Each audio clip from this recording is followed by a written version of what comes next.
I came up here to the Fallen Officers Memorial at the state capitol because in doing some research, it turns out that this day is very unusual, but not unheard of. There are 6 previous times in Utah history where more than one officer died in the same incident on the same day. So I'm going to grab the camera so I can show you and tell you just a little bit about them.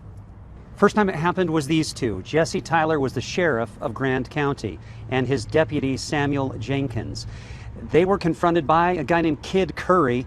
He was one of the wild bunch with Butch Cassidy and the Sundance Kid, and he was seeking vengeance for the death of 2 of his relatives. On a terrible day in 1913, November 21st, 3 officers were killed.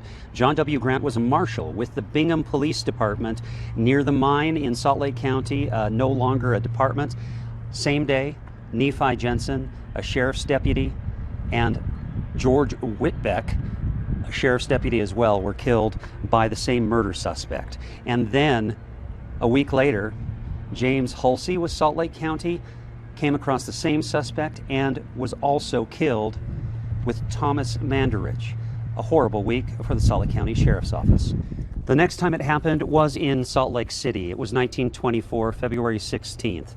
William Huntsman and Bingham H. Honey Jr. were 2 officers with Salt Lake City Police, and they came across a robbery suspect. Both were killed. In August of 1959, Edwin Edwards and Alma Sorensen were both killed in the same traffic accident. That was in Cache County.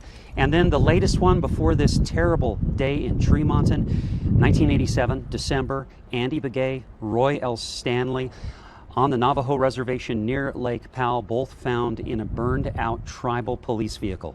So a day of loss of this magnitude for one city or one area is rare. Hasn't happened since 1987, but boy, they sure would not like to see another day like this.